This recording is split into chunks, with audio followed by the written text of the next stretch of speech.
Good morning, and thank you for tuning into the Andrew Tate Show, brought to you by the GSMC Sports Network. We've got a great show for you guys today. We're going to be covering Justin Fields and Kenny Pickett, the CFP expansion and revenue sharing, LeBron James scoring record, and make sure you guys stick around for later in the show when we'll be diving into our oddities of the day.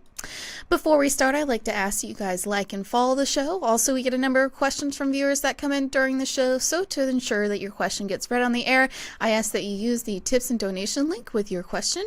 The tips and donation link is gsmcpodcast.net. This puts your question at the top of the list so that I can see it, and it also just really helps the show. Hello, Tate. How are you? Hello, Miss Faith. How are you? I'm good. It's Monday, but this time it's one of those things, guys, where Faith and I normally do our subtleties on air. We ended up talking before, so It's kind of like, hey, Faith,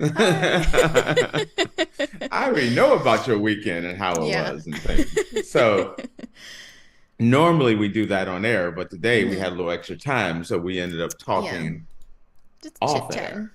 Yes. It is a Monday. Let's keep the fingers crossed, no technical issues. We've been doing good the past couple of Mondays, I feel like. So 99 problems, but a computer is not one. Let's go that route and let's dive into it.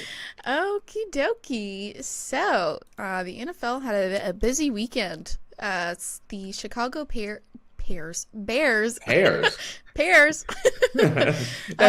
That's their flag football team. The Chicago Bears. Yeah. So the Chicago Bears traded quarterback Justin Fields to the Steelers. And then the Steelers also traded Kenny Pickett to the Eagles after Russell Wilson's signing. But let's discuss Justin Fields first. The Bears have traded quarterback Justin Fields to the Pittsburgh Steelers. The teams confirmed in a statement on Saturday. The Steelers sent a 2025 sixth-round pick to the Bears that converts to a fourth-round selection if Fields plays 51% of snaps this season, a source told ESPN's Adam Schefter. Fields, who completed his third season in Chicago in 2023, will join a quarterback room with Russell Wilson, who signed a one-year deal with the Steelers on Friday. Fields is not expected to compete with Wilson for the starting job. Instead, Fields is expected to learn from the Super Bowl winner and 9-time Pro Bowler. In a social media post Saturday, Fields thanked the Bears organization and the city of Chicago for quote, for allowing me the opportunity to be part of such a historic franchise. 2 weeks ago at the NFL Combine, Bears general manager Ryan Poles addressed the idea of a Fields trade publicly for the first time. Poles said he aimed to not leave the quarterback in limbo and hoped to do right by Fields as Chicago determined its quarterback plan for the future. Now, I know that you probably are happy with this decision, but I would love to hear your thoughts on it. Okay. Starting out, I said the best place for Justin Fields to go was Pittsburgh. Mm-hmm. But I also said the best place for Russell Wilson to go was Pittsburgh. Right. Never in my wildest dreams, but I think both of them were going to go there. Now, all of a sudden, it's okay. First off, when I saw this, I was absolutely blown away, so much so that I didn't even believe it. Mm-hmm. I'm like, no, they just traded for Russell Wilson. So no, they didn't do this. Mm-hmm. And so I had to check another place and then another place. And then I turned to ESPN and there it was. Mm-hmm.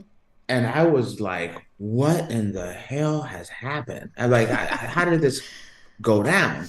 Mm-hmm. Then I saw the trade, which knocked me on my butt. Yeah. The fact of the matter is, when everyone was talking about Justin Fields getting traded, initially everyone was talking about that he was going to go for a first round pick. Later, they were looking at a late first, early second round pick. Mm-hmm. And as I started seeing more and more quarterbacks go off, I'm like, is he going to slide? I'm like, maybe a third, fourth round pick. But when I saw that he went for a sixth round pick, I'm like, impossible, Mm-hmm. absolutely impossible. Faith, you could trade me for a sixth round pick. I think I could. You know what? I think you could a sixth round pick and a bag of Skittles, and that's a deal. I do not believe that he went for so little. Mm-hmm. That just seems impossible. At that point, if the only thing I could get for Justin Field was a sixth round pick, I'm not trading him. Mm-hmm. They gave him away. I just did not understand why the Bears would do that. It's obvious now that they were going to go for Caleb Williams in the draft. That's going to be the first pick in this Mm-hmm. overall draft. Uh, but to it's just like completely has just been like, listen, we don't want him in the room. We don't want him on the field. We don't want him part of the team. And I know a lot of people have talked about how you can't have Justin Fields and Caleb Williams in the same on the same team. I would like to know why not. You know, both of them are young guys. Mm-hmm. Both of them are vying for the future. You you have them learn from each other. I wouldn't have done this. No way would I have done this. Um, I don't understand why so many people look at it. Like I look at back that used to be the Redskins, now it's Commanders, when they Mm-hmm. drafted Kirk Cousins and Robert Griffin III. And you look out how you don't know what the future may hold. And like Robert Griffin ended up getting injured and things, Kirk Cousins, they end up using him for a while. But I don't look at having two quarterbacks that are developing and are at different points in time. In their development, I think is a good thing. It makes it so that if Caleb is not ready to go, you put Justin Field out there. You give Caleb as much time as he needs to adjust to the NFL speed, adjust to the locker room, and things like that. I don't. If you're just gonna give him away for pretty much nothing, because that's kind of the way I look at it. As far as even Trey Lance went for a four. I'm just not letting him go for that. Mm-hmm. So that was my first take. Then shifting the gears to the Steelers. My first reaction when I realized that it was real was because I was super happy for Russ. And I'm like, this is the perfect place for Russ. He's their quarterback. He's their quarter. He could, yes, he signed for a very low amount, 1.6 million, but he can really get out there, show what he can do, and then get signed for a longer term agreement with the Steelers. I thought this was a great move for the Steelers and Russ. Mm-hmm. Then once I found out about this trade, then I felt bad for Russ because I'm sorry, this is not going to end well for Russ. And here is the reason why. They've already talked about how Russ is going to be the man for this year. But they have Justin Fields as their quarterback of the future. Mm-hmm. They want him to learn things like that. But it rarely ever happens that way. Russ comes in, he starts playing. Russ is doing well, or he does poorly. The minute they start losing games, Faith, Mm-hmm. when you have the former number one pick on your roster, what are your fans going to be like? Hey, he stinks. Put in Yeah. Justin Field. Put in Yeah. Justin Fields. The pressure from week 2 on, to get to see Justin Fields is going to be a real thing. I don't feel like Russ will ever have a chance to really showcase his skills for an entire year. I'm already predicting by mid-season, there's going to be a major, it could be way earlier than that, but by mid-season, there's going to be a quarterback controversy because the media, everyone wants this. They live for controversy. So the Steelers go on a back-to-back losing streak. Mm-hmm. Everyone has them. Everyone is going to want put them down, bring in Justin Fields. Justin Fields can lose games just as well as Russell Wilson. Go for the young kid. Go for the young kid. There's going to be a lot of pressure to get rid of Russ and bring in a young kid.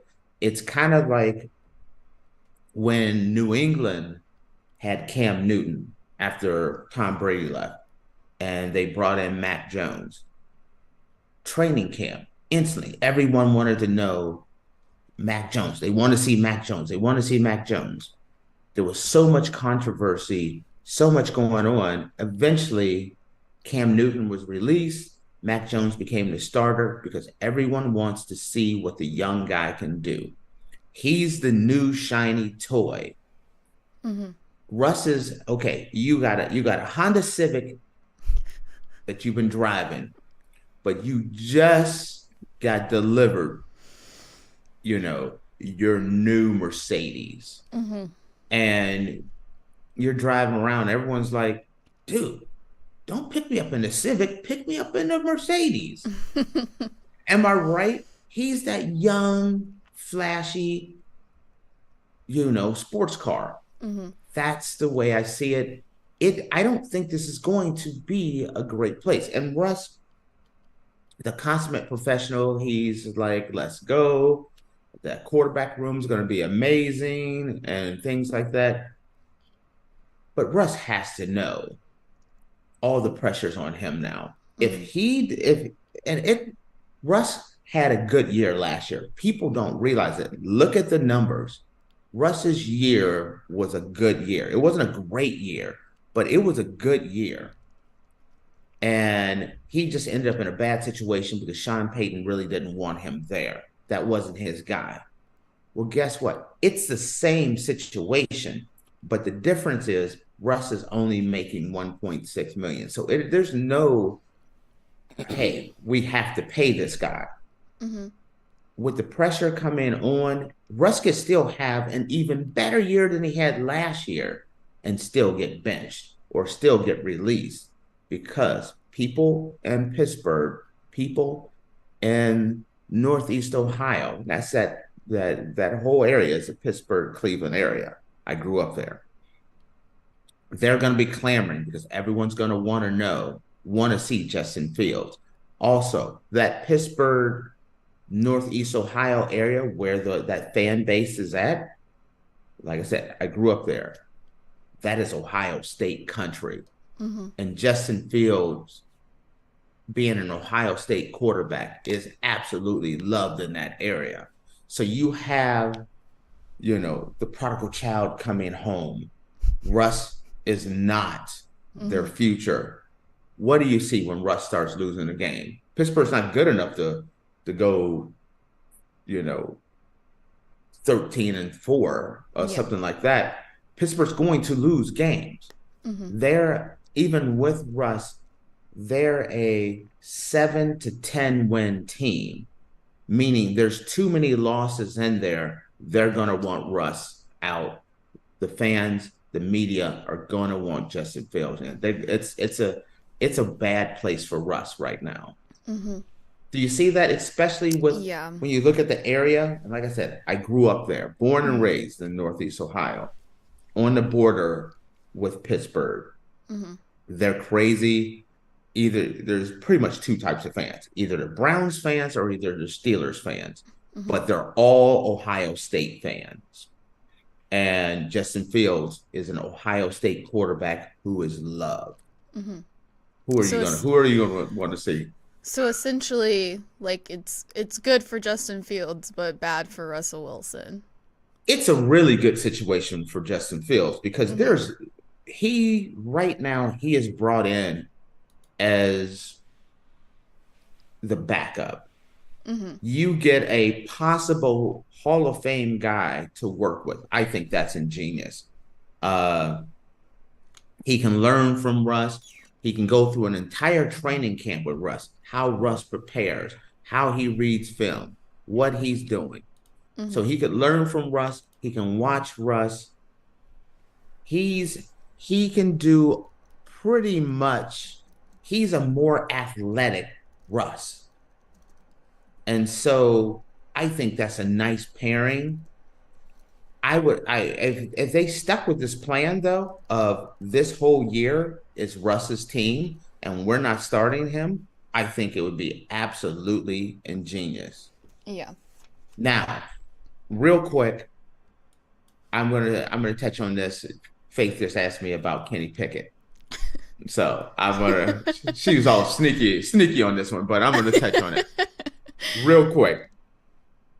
It was the right move to let Kenny Pickett go. They traded Kenny Pickett away. Kenny Pickett wasn't the future there. Kenny Pickett, in my opinion, right now is a backup quarterback. Bringing Russ and Justin Fields there is a major upgrade. Getting rid of Kenny Pickett and Mason Rudolph kind of unclutters that quarterback room, so there's no controversy. The Pittsburgh Steelers have turned the page on this, and they are moving forward with the Russ and Justin Field era and the Kenny Pickett, Mason Rudolph era, which was quite disappointing, is over, and it's the right decision. Okay. I wrapped that bad boy up with a bow. Okay. I was just making sure we were running out of time. So just wanted to touch on that. Yeah. Yeah. I really didn't think about it like being bad for Russ until you brought it up, but I do agree that poor Russell Wilson. He can't catch a break, man. I don't think I think it's gonna be rough on him. Yeah. I think he's going to Justin Fields' home area. Ohio State is loved in that Northeast Ohio, Western Pennsylvania area. Right. They're going to want to see Justin Fields. The media and the fans are not going to be like, hey, they did say this year's Russ's year. Yeah. So no matter what happens, this is Russ's year. No way they're not doing it. Absolutely not. They're going to want Russ. Matter of fact, I think they're going to want Justin Fields before the season even starts. Training camp. Yeah. Preseason. If Justin Fields comes out there, he scrambles for a big old play, throws for a touchdown, it's going to be start him right out the gate. I think you got a quarterback controversy starting now. Well, I guess we'll see what happens when the season starts. There's going to be a lot. That's going to be a fun story in my book. Yeah, absolutely. But we're going to take a quick break, guys, and when we come back, we're going to dive back into the college football playoff drama of it all. Reality TV. So stick around, guys. I feel like I'm losing my mind. Is everybody in the world blind? Please, Lord, give me a sign, a sign. I feel like I'm losing my mind. Is everybody in the world blind? Please, Lord, give me a sign, a sign. I wanna be the greatest. Everybody on their fake shit. I look around and feel like everybody is the fakest. I make this every day and I'm impatient, hoping one day I blow up from the basement. Statement, the top is so vacant. I don't hear shit that I think is amazing. Waiting for my day when I'm playing sold out shows for 1,000 faces. Hey, give me that crown, get in my way and to be put down. It ain't your place, all this my town. If I want that shit, then I'll get it right now. I'm losing it, the noose it fits. I'm losing shit, a stupid myth. You choose to live or choose to dip. You choose to fight or lose your grip and lose a gift. I feel like I'm losing my mind. Is everybody in the world blind? Please, Lord, give me a sign, a sign. I feel like I'm losing my mind. Is everybody in the world blind? Alrighty, guys, welcome back. Earlier, we were discussing Justin Fields being traded to the Steelers, and then we touched a little bit on Kenny Pickett. And now we're going to be diving into the college football playoffs expansion and revenue sharing. I already knew that something. I can't.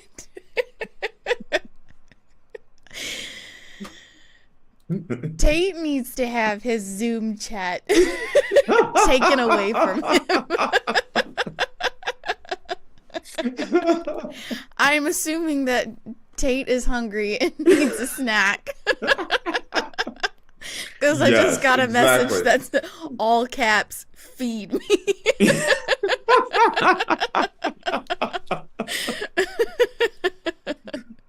Gosh. Anyway. Sorry about that. So new stuff with the college football playoff. You guys knew that it was coming. It's been something every week. Honestly, I feel like it's been every other day with the college football playoff and what's been going on lately.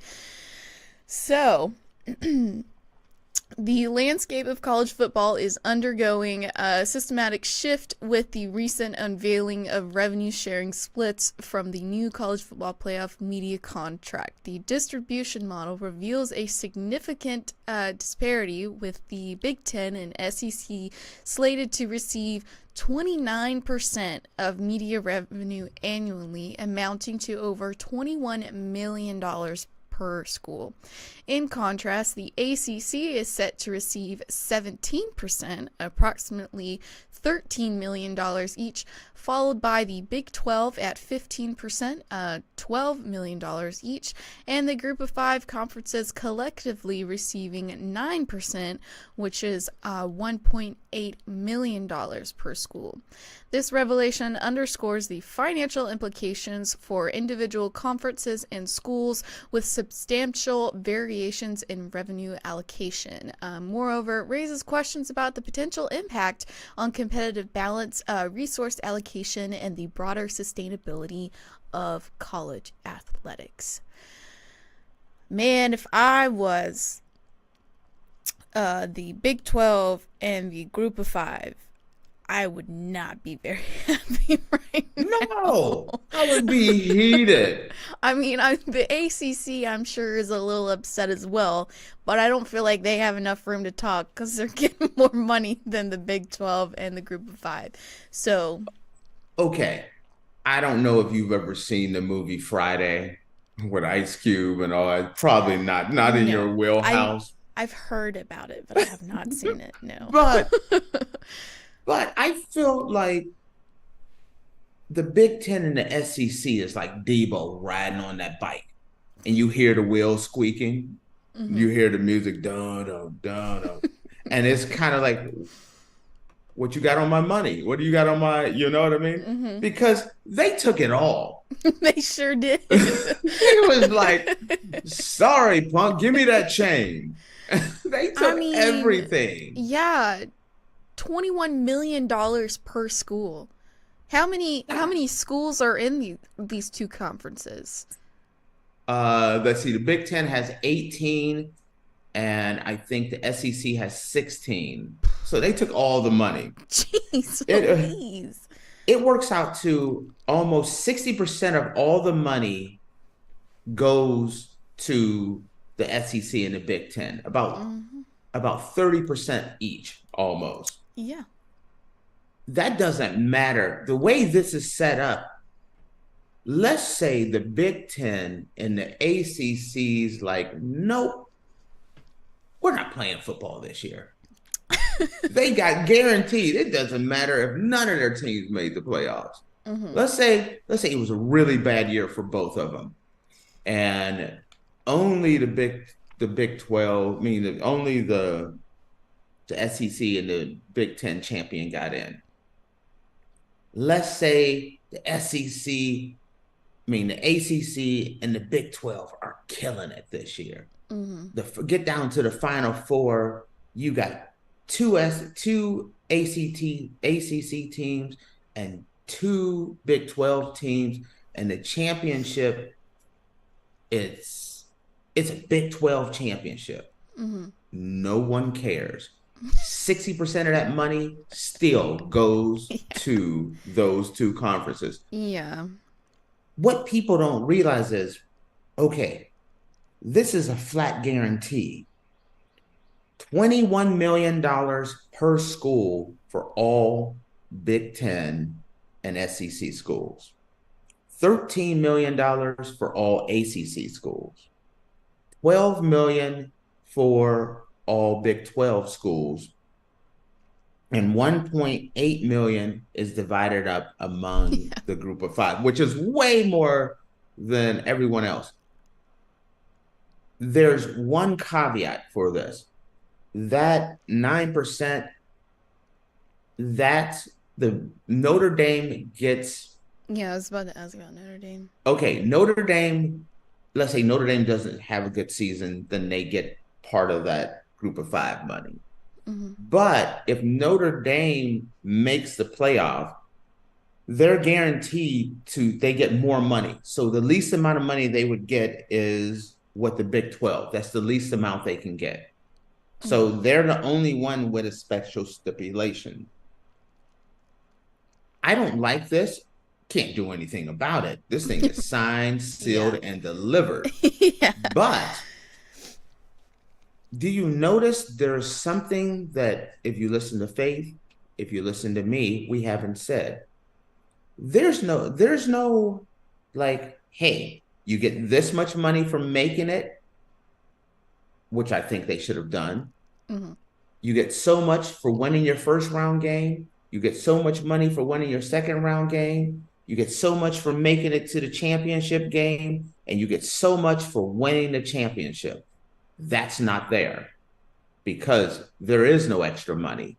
It is divided up before any game is ever played. It doesn't matter if the Big Ten or SEC wins the championship now. They're all guaranteed their $21 million each. You understand, as a group of 5 team could, let's say, Boise State just gets going and they're killing it. They're killing it. They go on, they start recruiting, they go on an Alabama type run. Not a Georgia run. I mean an Alabama run where, it's a decade of them winning championships every other year. It would take them 10 years to just equal what Georgia would get in 1 year's pay. It would take them a decade just to equal what Georgia or Michigan or Ohio State or Alabama, or God forbid, it would take them a decade to equal what Vanderbilt and Rutgers are getting. Vanderbilt and Rutgers are horrible. They're not, No, do they even play? I'm sorry. Everybody knows when you see Georgia about to go play Vanderbilt, do you even turn the TV on for that game? I mean, I watch every Georgia game, but that's okay. So you do, but I know that it's not going to be like a big thing. I know it's not going to be. Are you nervous at all? No. Because Vanderbilt's beating no one. They're good for 2 to 5 wins. 5 wins is like Vanderbilt is killing it this year. But they're going to make $21 million a year. I'm willing to make a wager with you right now, Faith. If you took Rutgers and Vanderbilt and took their total wins, it won't equal Georgia's wins this year. 2 schools will not, but they're going to be guaranteed $21 million. That's where I have a problem with this. I think this situation made it so that the Big Ten and SEC are just exponentially going to be known as the bigger franchise. From this point on, there will be no way to compete. The Big Ten is almost 80 to 100 million. The SEC is like 70 to 80 million a year guaranteed already with their television contract. Plus they're guaranteed another $21 million on top of that. That's not ticket sales or apparel or advertising. That's just their television deal that they have. Their television deal, which goes for college football playoffs and the rights to their deal. Everyone is going to make over $100 million, and the rest of these guys are going to be picking up scraps. In the world of the name, image, and likeness world, where you're paying players to come play for you, the balance of power has been tipped for good. It is no longer going to be competitive. Hey, Texas Tech got a really good quarterback. He's making $1 million a year. Well, guess what? Come on over to Georgia. We got some cheddar for you.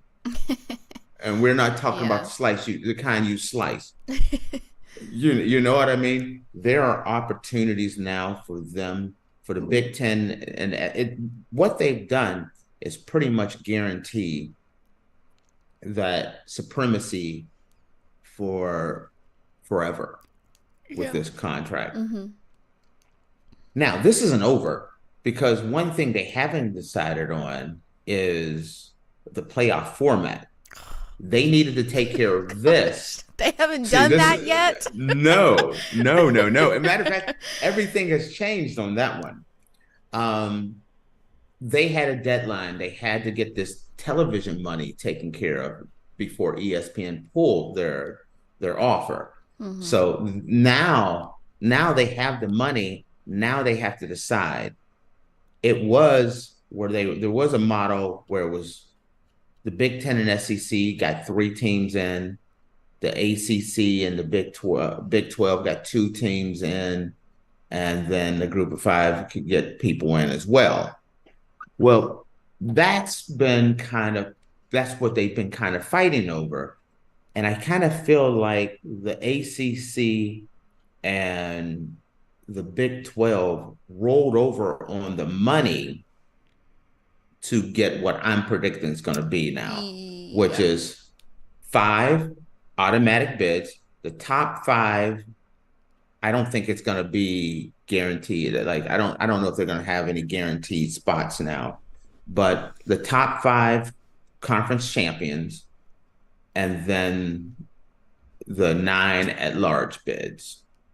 That's what I think the model is going to be. I think they've negotiated and gave up a lot of money so that the Big Ten and SEC doesn't get like 4 people in with the first round buys being theirs and all that stuff. That looks like that part could be going away.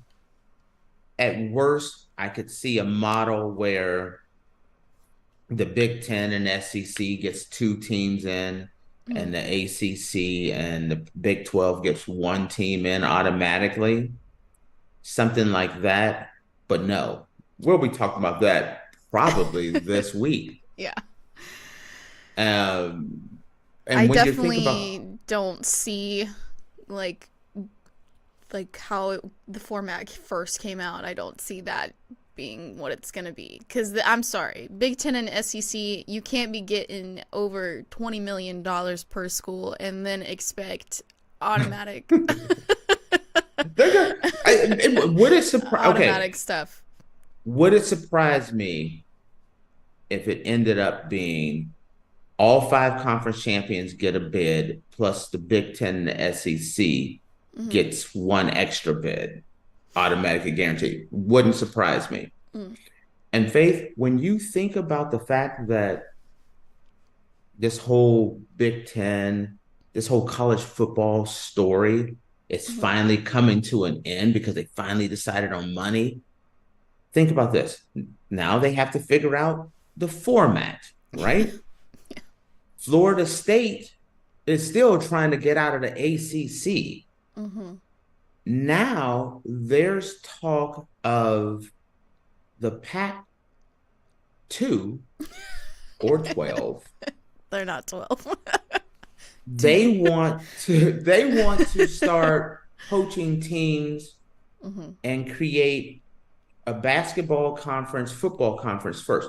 They want to go to like the Western Conference or something like that. They want to poach the way it sounds like. I was just watching a thing and reading a thing on this. They want to grab the Gonzagas and all the top basketball teams, put together a basketball conference, and then actually take out a number of the Mountain West schools so that they can have this brand new conference that's strong in basketball, and then start rebuilding the football program as well. So the Pac-2 is starting, they're saying it could be started as early as June. This stuff could start happening. So only thing that's going to happen is they're going to figure out the college football playoff. That's going to fade away.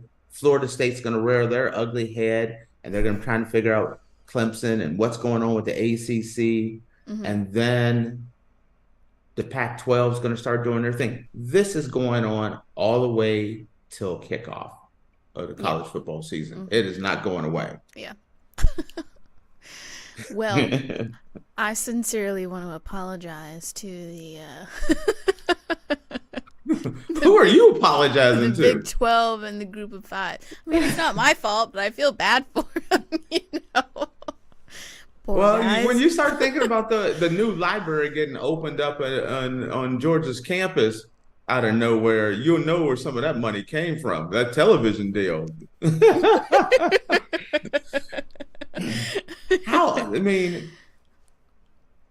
I remember a couple years ago, Cincinnati was in the national championship game. Remember that? They played Georgia. They got dog walked, but that's 2 years ago. When? No, 3 years ago. Last year was Michigan and Washington. Then the year before that was Georgia and TCU. The one before that was Alabama. Cincinnati and someone. Cincinnati made it to the Final Four. But they're now, imagine that you make it to the Final Four teams in college football, and the absolute most money you can make is $1.8 million, while the other guy, is going to get 21 to 23 million. Plus, they already got an extra 80 to 100 million on the endorsement deal. Where is there going to be a balance at? There won't be a balance. Yeah. This thing is so lopsided that it has changed college football forever. Well, let me tell you something. Here, my tuition better go down the amount of money that Georgia's getting. Do you think that's going to happen? They got 100. We're not talking anything else. Just television contracts. They're $110 million. Yeah, I shouldn't be charged as much as I'm being charged for right now. Yes, tuition should be free for everybody in the Big Ten and SEC. Absolutely. Yeah, with the amount of money that they're making, yes, I shouldn't have to pay to go to school. They're cleaning up. Yeah. If you're Toledo or the University of Akron, man, they're getting nothing now. Yeah. They're getting some top ramen. That's about it. They don't even get they're getting so little money that they just get the ramen, but somebody took their seasoning packet. That's how bad. Just unflavored noodles. They just got unflavored noodles. That's all they can afford. They can't even afford the seasoning packets now. All right, guys. Well, with that, we're going to take a quick break. And when we come back, we're going to be talking about LeBron James breaking the NBA scoring record. And it ranks as the top sports moment of 2023. So stick around.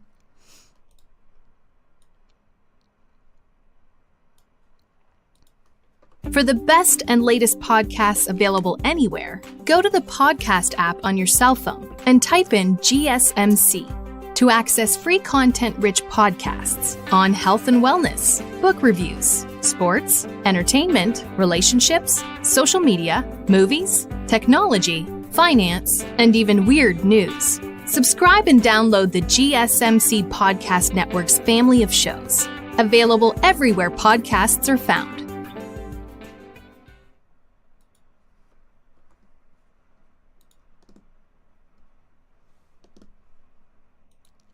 Alrighty, guys, welcome back. Earlier, we were discussing the college football playoff expansion and revenue sharing deal that has been revealed.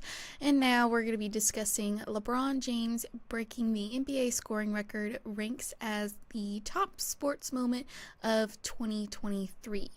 But I don't think I did this earlier, so I just wanted to remind you guys to like and follow the show.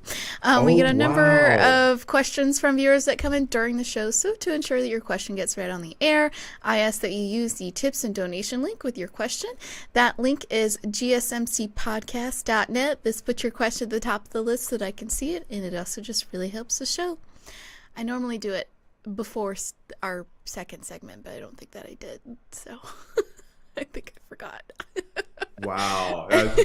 You don't understand, guys. Faith is like a machine. Everything is mapped out.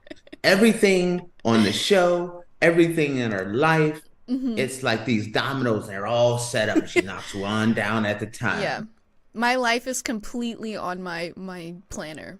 If it's not on my planner, the answer's no, if you ask me. Faith, you gotta sometimes let that hair down a little bit, you know? I will when summer's here a little bit, because I'll have more free time. I don't have any free time right now. Wow. Yeah, Faith runs a tight ship. I must admit there. So that's kind of interesting. Ship, yeah. Like nothing gets past me. Like, I put in a ton of hours, mm-hmm.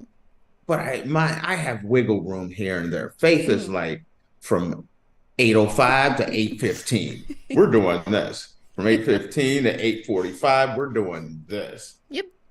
I mean, every second is laid and what's out. So funny, I'm still behind. How can you be still behind when you got every stuff. Second mapped out? Because like after spring break with classes, everything, I feel like all the professors just huddle up in a group and they're like, let's make all of our stuff due all at the same time and stress all the students out. And so I have so many things due this week that are all due on the same day. And so I have to make sure that I get them all done this week. So. Okay, here's a question before we dive into LeBron. Do you get the syllabus at the beginning of the year? Yeah. Mm-hmm. And you have all your assignments that you know are due? Yes, but they can change. Those due dates can change. Do they change them? Sometimes. Very often? Sometimes? Because I was Captain Slacker. Not in a good way, though. I'm the guy that would get the syllabus and just do all the assignments for the whole year. We never covered any of it, but I'm gonna get. I want all those assignments taken care of. I'm gonna do them before I just dedicate the whole week or so to my assignments. I like having good grades, so I like to know what that assignment entails before I do it. You just do my own research. So then when it came around, it's like, here you go. No, I'm sorry. Gotta head back to the fraternity house. If I'm paying for an education, I'm going to be educated by the person that's supposed That's to why educate you are such a good student. But yeah, I used to try to knock my assignments out in advance, and then you have them there. But as you're in your classes, you step back and it's like, oh, in light of new information, maybe I need to change this a little bit. I'll make a couple changes here and there.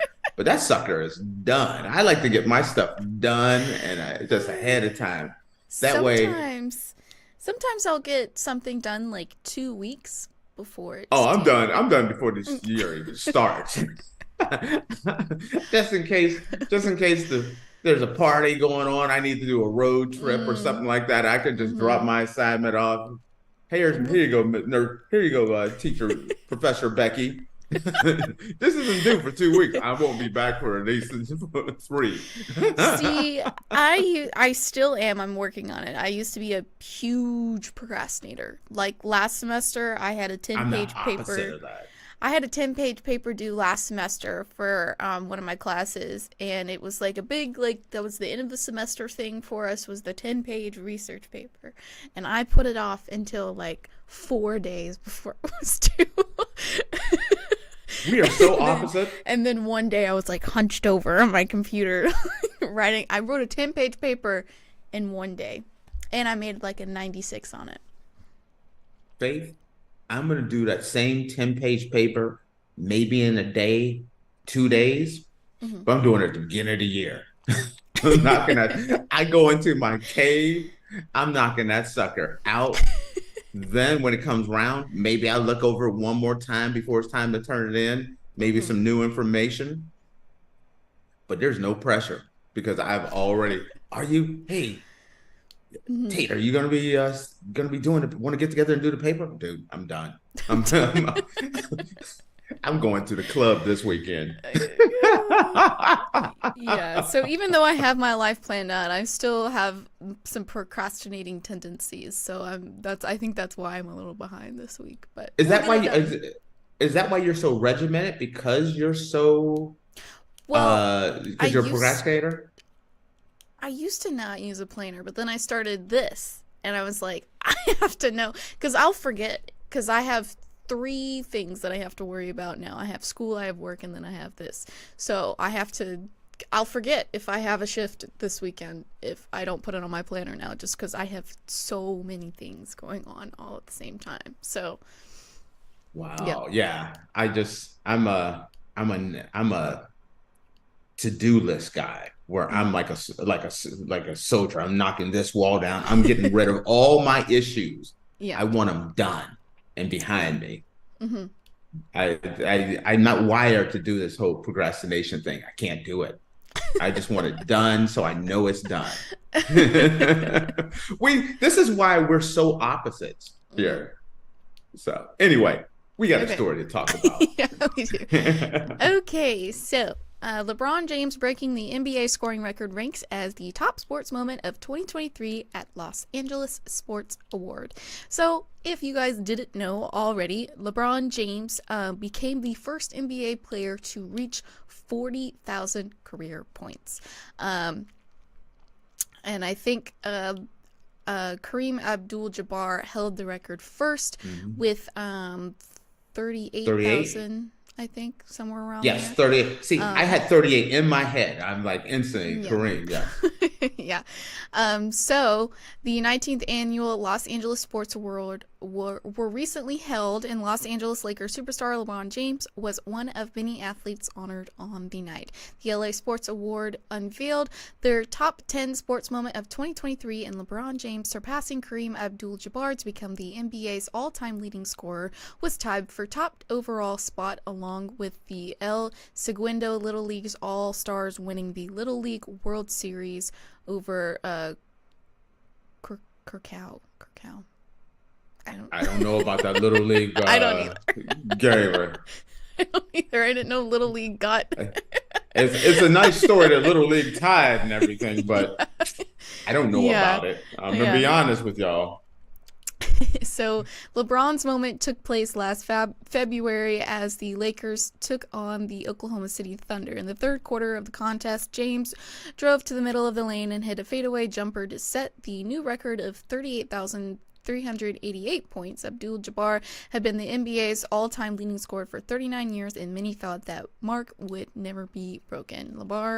LeBron has since pushed that record out even further, recently becoming the first NBA player to reach 40,000 career points when the Lakers took on the Denver Nuggets. By the time he retires from basketball, it is anyone's guess as to where that final number will stand.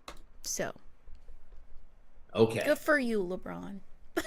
I think it's to me, it's a no-brainer that it's the biggest moment of the year last year. And the reason why people don't realize how big Kareem is. Kareem was this unstoppable force. When Kareem broke the record, most people thought it would never be broken. That's the record that would never be broken. Jordan couldn't catch him. Kobe couldn't catch him. Karl Malone couldn't catch him. Go James Harden, just go right down the line. None of these guys can catch him. If Victor Wembanyama averaged 28 points a game, it would take him 20 years to catch where LeBron is at. He would have to play 70 games every year, 28 points a game for 20 years for Victor Wembanyama to catch LeBron in the numbers. What LeBron has done, people don't realize. 40,000 points was considered impossible. Kareem couldn't do it. Wilt couldn't do it. Jordan couldn't do it. Bird couldn't do it. Magic. None of the top scorers could ever get to 40,000. That's an untouchable number. And LeBron is like, no problem. LeBron is a pass first player with score first numbers. Take that in. He has scored more points in basketball than anyone has ever done in the history, more points than anyone had even ever thought was possible to do. And he's a pass first guy. They talk about, hey, in his later years, he's missed some games. Look at his stats. He's still doing amazing things. You realize Jordan was gone at this age. Bird was gone at this age. Look at these guys. Most of the greatest of all time were gone, or they were a shell of themselves. LeBron is still doing it right now and don't even know how long he's going to keep playing. Would it be crazy for the Lakers to offer LeBron a 3-year contract? Technically, traditionally, absolutely. You don't offer a 40-year-old man a 30-year contract or a 5-year contract or a 2-year contract. We're paying as we go, old man. No, not LeBron. LeBron is a special kind of guy. And so,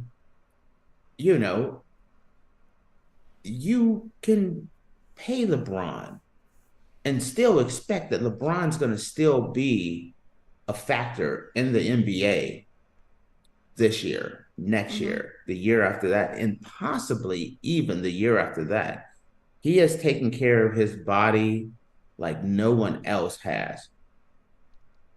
More people should study what LeBron has done to manage his health than any player in history, because it doesn't happen.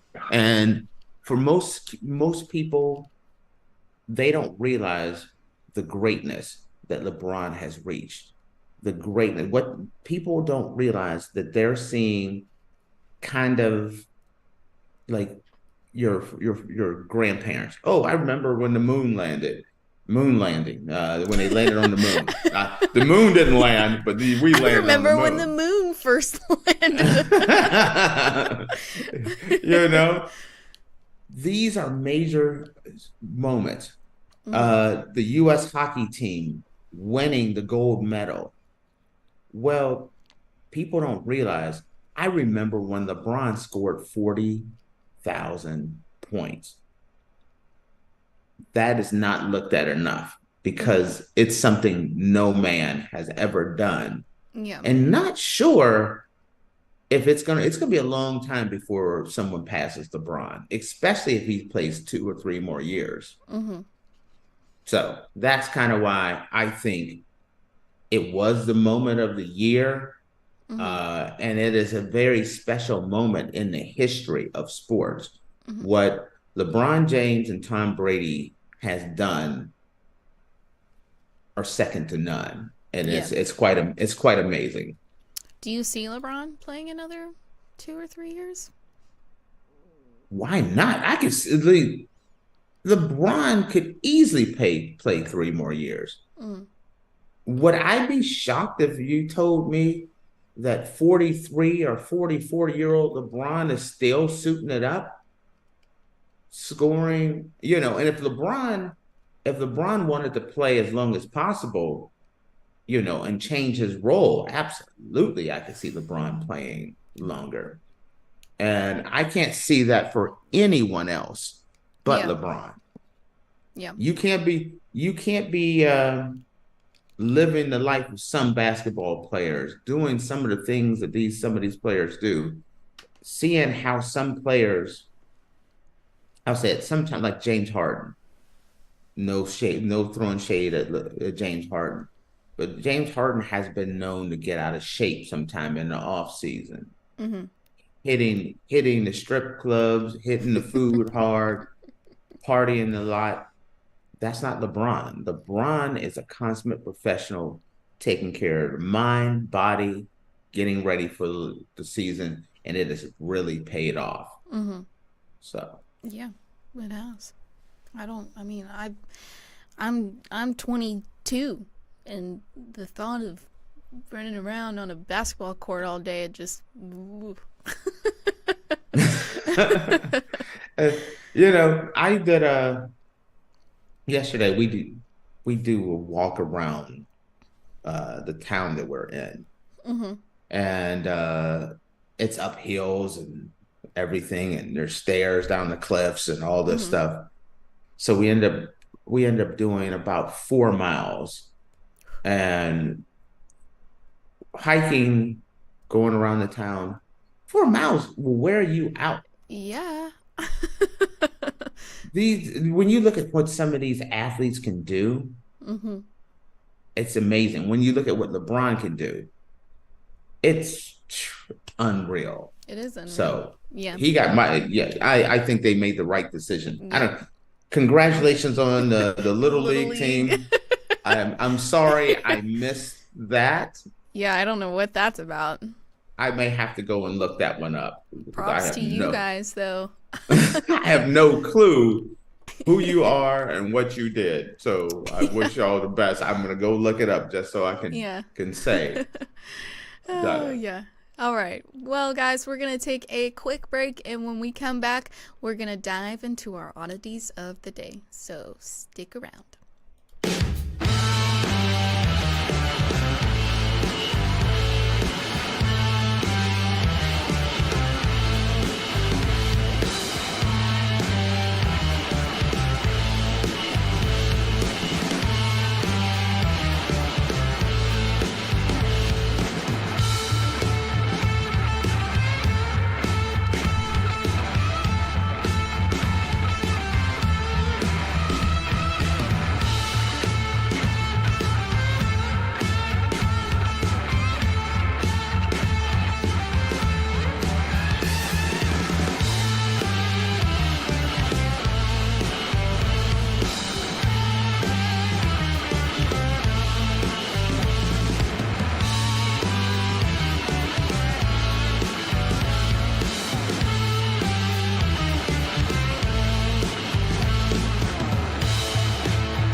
Alrighty, guys, welcome back. Earlier, we were talking about LeBron James breaking the NBA scoring record, ranks as top sports moment of 2023. And now, as always, towards the end of the show, we're going to be talking about our oddities of the day. We've got Wendy's again. Oh, okay. Something's going on with Wendy's. Say, how are you going to talk about Wendy's when I just told you my stomach's over here? You can hear my stomach through the microphone over here talking. This story was picked prior to that. So. Wendy's, y'all need to send me some chicken nuggets, some spicy chicken nuggets. Spicy chicken nuggets. Me too. I'll take some as well. All right. With the nuggets, what's your dipping sauce? Ranch. Oh, no. With the spicy chicken nuggets, yes, ranch. I like honey. Honey? Yes. Just plain honey? Yes. Honey is, yes. The spicy with the sweet, don't knock it till you try it. Ranch is kind of like saying, hey, it's cold outside, put a sweater on. There's no imagination there. Okay, come on. I grew up in the South. Ranch is like the dressing of the South. Ranch is. Do you realize ranch is kind of like the nectar of the gods? Because in Europe, people do not have ranch. Ranch is not a thing here. So when people in Europe try it, they're all stunned. Like, ranch, what is this? What is this sauce? Well, ranch is not hard to make for all you out of the United States I was like, what are you about to call them? Ranch is easy. It's mayo, buttermilk, and then you just buy some ranch seasoning and then stir it up. That's all you got to do. I don't even know if I've ever seen buttermilk here, to be honest with you. Really? Well, you can also make your own buttermilk, too. I don't know how to do that, but... It's not hard. No. But no, okay. ranch is delicious. I love ranch. I can't be disrespectful on that. Ranch. I love ranch. I use ranch a little more than I probably should when I eat certain types of foods. Are you a ranch and pizza guy? Yes. Girl? Yes. Ranch and pizza. Whoever came up with that combination... They are a hero in my eyes. I'm gonna give you something a little crazy, a little off the wall with that one. Pepperoni pizza, Thousand Island dressing. I don't like Thousand Island. Thousand Island dressing on pizza is just delicious. How do you not like Thousand Island? Like, it's too rich in like a savory way. You know how people say like some desserts are too rich? Thousand Island is too rich for me in a savory way. It's so heavy in my opinion. I don't like Thousand Island. And ranch isn't? Nope. And see, I'm not a ranch on wings. Ranch is okay on wings. I'm a blue cheese man. Always. Ugh. Always. Blue cheese with my come Ooh. on. I don't use dressing at all when I eat my wings. I'll ask for ranch, but it'll just kind of sit there while I just eat the wings by themselves. No, I'm dipping my wings in any kind of sauce they put out there. So, all right, let's get to, we got sidetrack on here. Let's hear about my Wendy's chicken nugs. Okay, so Wendy's manager stole $20,000 after creating a ghost employee she clocked in and out for 128 shifts. A former Wendy's manager created a fake employee to pocket $20,000 in wages after clocking them in for 128 shifts, police have confirmed. Former Wendy's manager Linda Johnson, who invented a ghost employee called William Bright, clocked the fake employee in and out for shifts so she could pocket the wages. Johnson, who worked in Pennsylvania, has now been charged with theft by deception, according to the Manheim Township Police Department. The manager kept up the scheme for almost a year before being caught, according to reports. She began clocking in William Bright for shifts in June of 2021 until May of last year, when she was finally found out. During the investigation, employees said that they could never recall working with someone with that name. Then Johnson finally admitted to making the fake employee to cash in on the extra wages. Police confirmed that the paychecks were deposited into her Cash App account. After a criminal case was brought against Johnson, she then went missing and her whereabouts were unknown as police released an appeal to the public for any information regarding her whereabouts. Johnson's crime was posted to social media as people gave their opinion to her illegal methods. One person commented condemning the former manager. "I'm not gonna lie, this is smart as hell." You can't even be mad at her. 128 shifts without anyone noticing. This new employee is insane, LMAO. Someone else commented, "I respect the hustle." Others wonder if Johnson didn't have the help of other staffers, with one writing, "She wasn't doing it alone. She must have been sharing the benefits with other staffs." It was reported that the restaurant's insurer paid out a hefty $16,000 for the incident. Okay, go ahead, Faith. I'm gonna let you go first on this one. I mean, it's wrong, but I get it.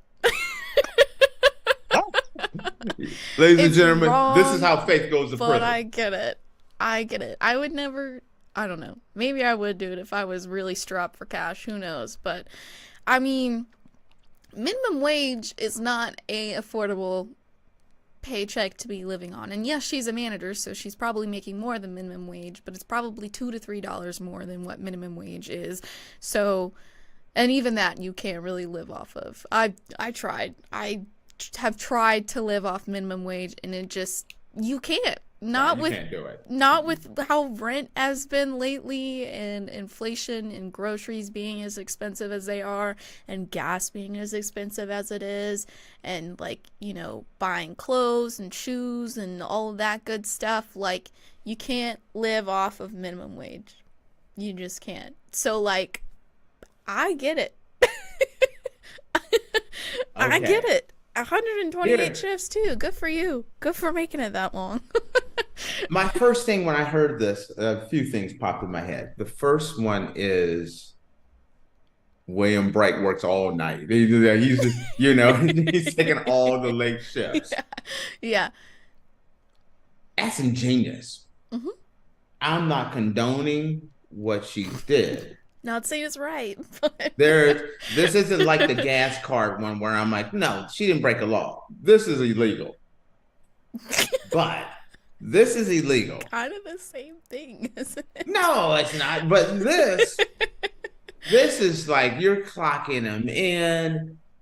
It's like, who cleaned up the bathroom? Oh, that was William Bright. Oh, you didn't see him? You know. And she's just collecting the check. And at those restaurants, corporate never really, you know, checks in. Yeah. So you could be like, I had 3 servers, or you know, on the slow times, you know, you're working at Wendy's, you're flipping a couple burgers here and there. You're supposed to have 5 people on the shift. You're running 4 because William Bright, he's on the case. William Bright is working hard. Yes, he is. The thing about William Bright is he never calls off. He never takes a sick day. He's always there. He is Star Mr. employee. Dependable. Okay, Employee Faith. of the month. I am doing this from memory. So please, the details, don't hold me to this, people. But there was a story like this a few years ago, but a little different. A guy got hired at a company, and he was working at a company, and I don't know if he quit, he got fired, or he just decided, I'm no longer coming to work. But he was on the job working there for years. collecting a check and everything. And if I remember correctly, how he got busted is because he won like Employee of the Month or something like that. After hadn't been working there for years, they went to go give him his award. Nobody knew who he was. They started checking in on it. Turned out this dude had been working there for years. And that's how he ended up getting busted. Whose fault is that really, though? That they're still sending a paycheck to somebody that either got quit or was fired. Whose fault is that really? Okay. This one, ooh, that's a great question. Because the manager, she set up a fake account. This is a dude that went there. He worked there for a short period of time and just decided, I'm not going back. Yeah. Checks kept coming. He kept cashing. Right. If he's it's not his fault. That woman, she committed fraud. That is fraud, what she did. Yes. The dude they just kept sending them checks. Here's, here's Faith. Here's your paycheck.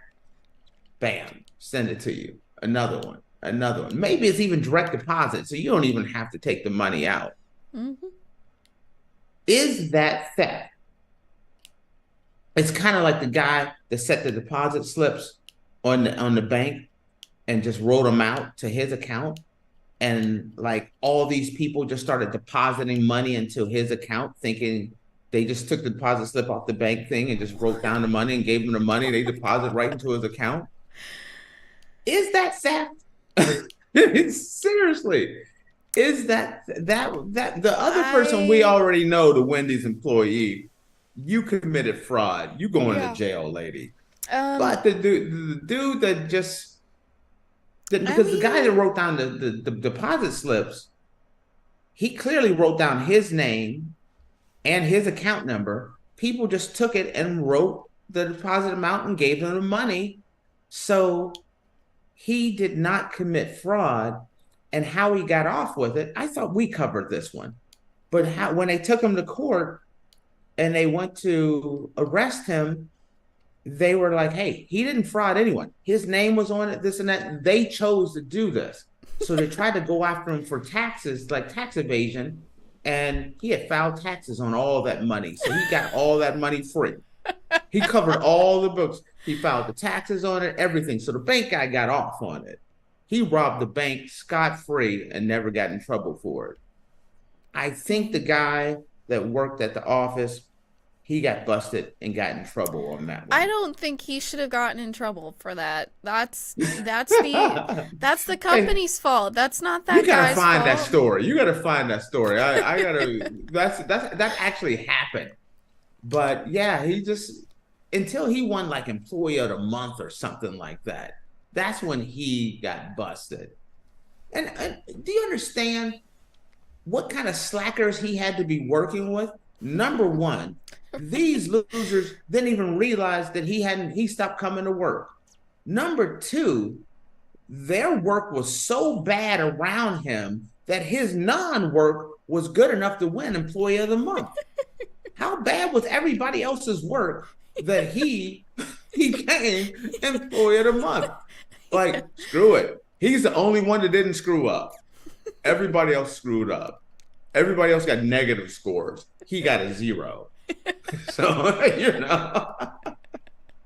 So he won. You understand what I mean? How bad work is going on in that organization that the guy that's not there end up winning an award, and that's how he gets busted. Yeah. I mean, people learn how to cheat the system, and if they can get away with it, they, Now, the bank guy and the Wendy's guy, they definitely cheated the system because you don't go to the bank and just drop off a stack of deposit slips over there and be like, Andrew Tate, here's my account number, here it is. Let's see how many of these jokers are like, oh, I gotta deposit my check. Here's my deposit. Oh, it's already filled out for me. Thank you. Here you go. I pick up a deposit slip and it says Faith on it. I need a new deposit slip. This got somebody else's name on it. This is not my account. You understand? Now, I could see how the Wendy's employee, because you don't even have to put nobody on the shift. You're the manager working it. You just punch them in and nobody's the wiser. Yep. You're going the servers are serving, the burgers are being flipped, the place is being cleaned. There's just an extra person. So I could see her not getting caught at all. I mean, her hustle game was on point. Yeah. Because that one's a hard one. That's a hard one to catch. She could have went on for years. There was a... It's because somebody tattletaled on her. I would have been like, listen. Now, somebody from corporate's going to ask about this William Bright guy. I will give you this amount of money. Not me. I'm too clean cut and proper talking. I can't go to prison. I am not good in prison. I'll give you this much money if you say, yes, he works here. Now, you can, that double tap gas card, I'll take that, but I ain't going to knowingly commit fraud because I don't want to be Bubba's prison cellmate. Nope, can't do it.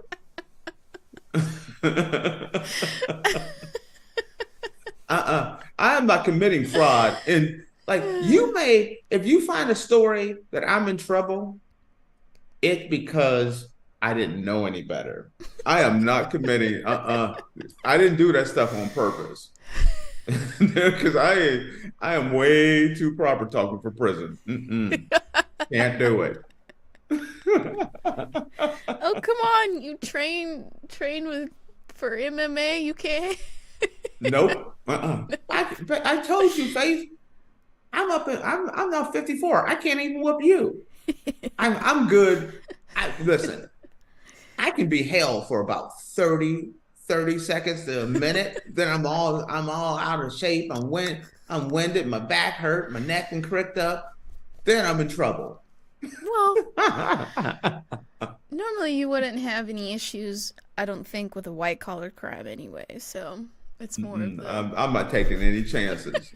I'm not going to, no Shawshank Redemption for me. I picture everything like the Green Mile. Nope, I'm John Coffey. I don't need to be him. That movie's so sad. That's so sad. I like that movie though. The only thing about that movie that really weirded me out was when he coughed up all those butterflies or moths or whatever it was. I don't even remember that part. I was like, what the heck? No, I see. See, I've seen that movie once. Oh. Are you a person that watches movies multiple times? Yeah. I like Tom Hanks. Really? See, I like Tom Hanks.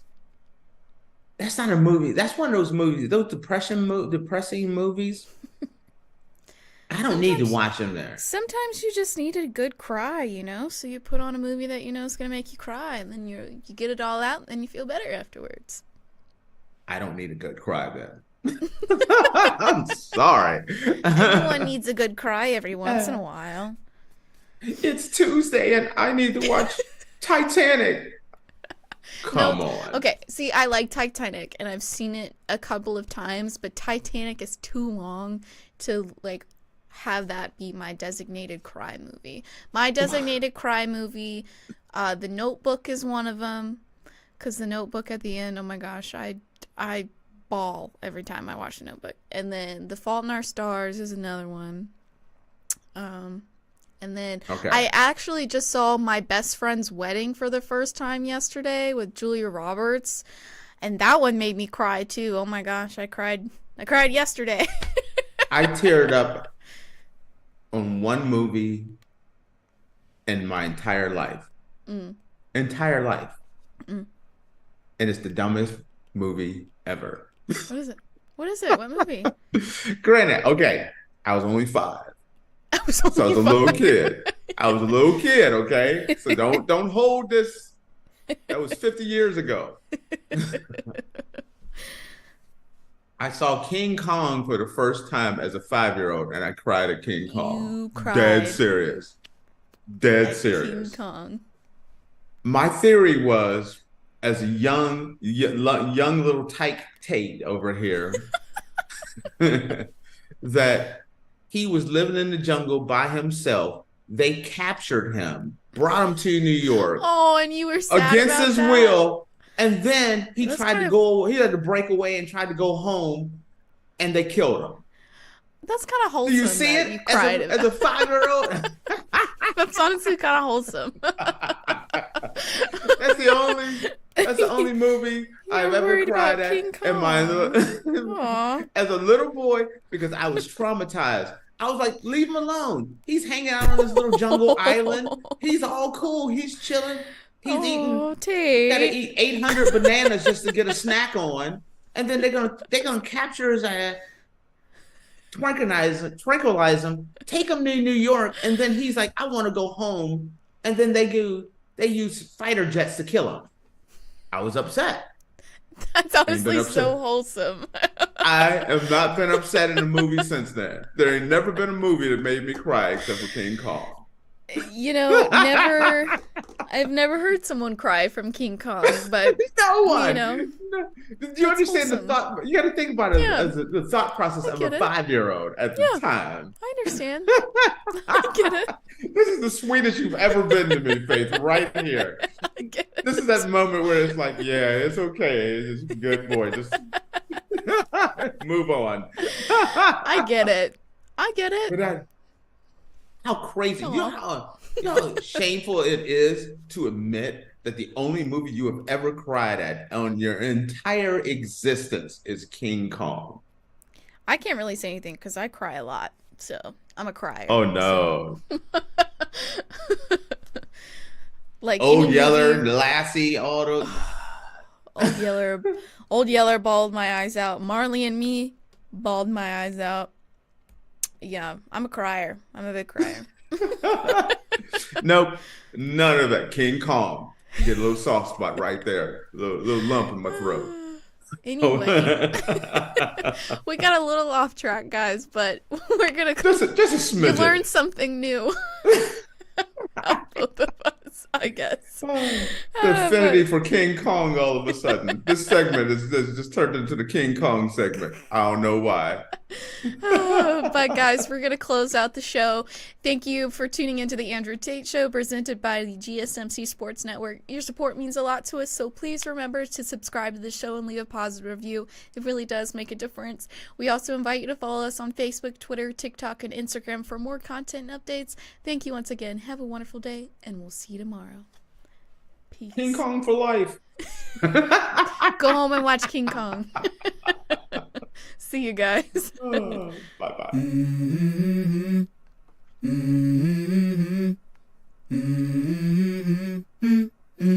Let's go.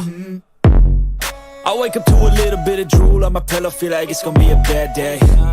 Yeah, I'm tired of shit, and the coffee ain't hit yet, damn ain't that